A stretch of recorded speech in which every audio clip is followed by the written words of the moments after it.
E aí, beleza? Quem fala aqui é o Renan e você está no canal Broken Imp Games. E agora vamos aqui com um vídeo daqueles que tem uma temática um pouco mais complicada, que a gente acaba falando fatalmente um pouco mais sério, que é sobre fechamentos de estúdio. Mas o grande problema aqui pra mim é que o que a gente vai falar aqui hoje é um estúdio que não teve nem a chance de levar o seu primeiro jogo pra frente, porque eu estou falando do Dark Outlaw, que era o novo estúdio do Jason Blundell com a PlayStation. O Jason Blundell, ele é um veterano da indústria, bastante conhecido aí pela franquia Call of Duty, e ele já tem um histórico com a Sony aí que a gente vai conversar posteriormente, né?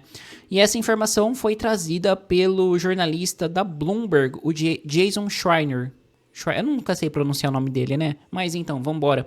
A gente não tem tantos detalhes assim. O que foi divulgado pelo Jason Schreier é que o estúdio simplesmente foi fechado e o seu projeto ainda estava em desenvolvimento e nós não temos um número de pessoas exatas afetadas por esse encerramento.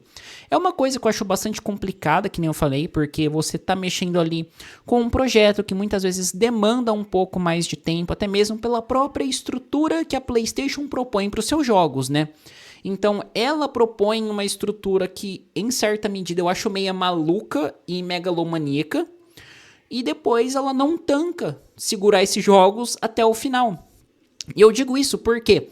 Porque nós já temos um histórico do próprio Blundell com a PlayStation. No caso aqui, em 2022, ele entrou juntamente com um dos estúdios que ele era co-criador, que era Deviation Games, né? Já deixando claro que a Deviation Games não era um estúdio da PlayStation.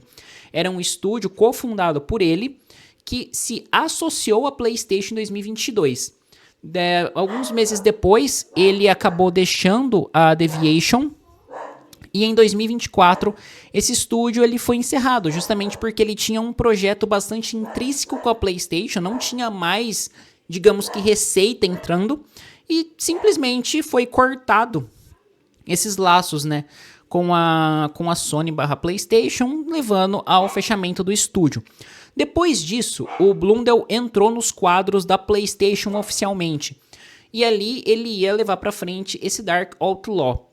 Então, pelo visto, não foi para frente. E quando a gente olha a época que a gente tá, que para a indústria de jogos é um encerramento de trimestre ou um encerramento de ano fiscal, esse corte nesse estúdio tem muito cara de ser aquele corte para agradar acionista, sabe? Aquele corte que fala assim, temos que bater a meta tal, só que às vezes você não tem proposta e não vai ter como bater. Então, para você manter o valor da sua ação, você corta uma fonte de gasto e coloca aquilo como, digamos que, receita, falando de uma forma mais rápida do que correta. Basicamente, você deixa de gastar, então, fatalmente, o seu lucro aumenta, né? Porque você deixou de gastar, não porque necessariamente está entrando mais dinheiro de algum produto que você vendeu. Então, eu creio que seja muito por isso, e é uma época que a gente vê muitos estúdios fazendo realmente esses cortes, né, quando é encerramento de ano fiscal, para manter as suas ações, e é um dos grandes problemas desse cenário de mercantilização, de financiarização, acho que eu posso falar assim, né, de financiarização da indústria de jogos, né, não que ela tenha que fazer um jogo por caridade, não é isso. O jogo é um produto, quem joga é o público consumidor, só que eu acho que o que acontece é que existe uma dissincronia muito grande com quem comanda, que muitas vezes produz o que eles acham que vão dar lucro sem escutar o próprio consumidor, aí não tem retorno e essa receita deixa de entrar, e a gente vê isso com os casos dos jogos as a service, né, os GaaS. Então, esse é um cenário que hoje em dia, não é hoje em dia, né? Tá bastante comum, e antes a gente falava muito da EA, falava muito disso, daquilo, e a gente vê com todos os estúdios basicamente isso, porque com essa financiarização e essa busca desenfreada de lucratividade, novamente, não que não tenha que buscar, mas eu acho que você tem que saber os limites das coisas, sabe? Até onde eu busco um lucro para entregar um produto bom, ou até onde eu quero entregar um produto bosta e um lucro a qualquer custo. E o cenário que a gente tem hoje é que as grandes empresas de jogos, elas estão buscando realmente um lucro na casa do caralho, sem entregar nada, que é o caso da PlayStation, justamente. E nisso a gente cai nesse caso, esse estúdio que não teve nem a chance de entregar o seu primeiro jogo, sendo que ele foi fundado em 2024. Então, eu acho até injusto a gente falar não, porque o estúdio não estava produzindo. Cara, com um ano, o ciclo de desenvolvimento de um jogo hoje é gigantesco. Se a gente tá falando num cenário independente é diferente, eu sei, mas pensando numa PlayStation, numa Microsoft, o ciclo é gigantesco. Então você fazer essa ação em um ano é uma coisa bastante bizarra. Então é isso, gente. Eu não vou me estender muito nesse tópico, sabe? Porque eu acho que já passei a informação que eu queria falar, dei a minha opinião sobre o assunto.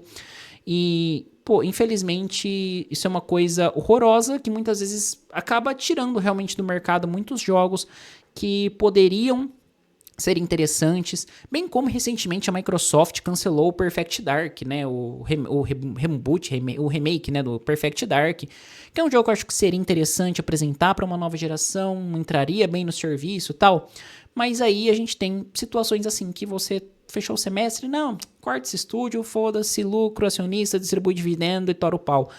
E é meio inevitável, né, isso acontecer no momento, né, é meio inevitável isso acontecer agora. E creio que não vai ser a última vez que a gente vai ver isso também, mas pra mim isso mostra um ponto em que a PlayStation tá falando mais do que, não mais do que deve, mas ela tá querendo cantar de galo como se tivesse tudo bem, sendo que no fundo a gente pode ver sinais de muitas falhas de investimentos que ela fez no passado, né? Que ela pode estar vendo reflexo agora como o próprio investimento em jogos como serviço, em que toda a imprensa, nem toda a imprensa, mas parte da imprensa e jogadores falou, cara, que bosta que você tá fazendo, que bosta tá fazendo. E aí elas lançam um jogo, vê que não dá certo, fala, putz, que bosta que a gente fez, né? E passou-se anos e anos, a gente viu isso com Concord, não sei se nós estamos vendo isso com Marathon, não vou entrar nesse mérito agora, talvez isso seja tópico para outro vídeo, e acaba refletindo em novos projetos. Mas bom, vou ficando por aqui, espero que vocês tenham curtido, se inscrevam no canal, ative o sininho, dê um joinha que ajuda bastante na divulgação e vocês não perdem nenhum vídeo for sendo publicado por aqui. A matéria que vocês estão vendo ao fundo, eu escrevi lá para o site do Mega em www.megascopio.com.br. Então acessem lá que eu acho que vocês vão curtir bastante.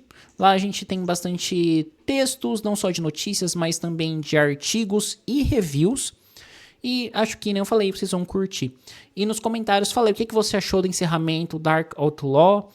O que você acha da situação da PlayStation no cenário atual? Qual a sua opinião sobre isso? É sempre interessante essa troca de ideia. Vou ficando por aqui. Muito obrigado e até a próxima.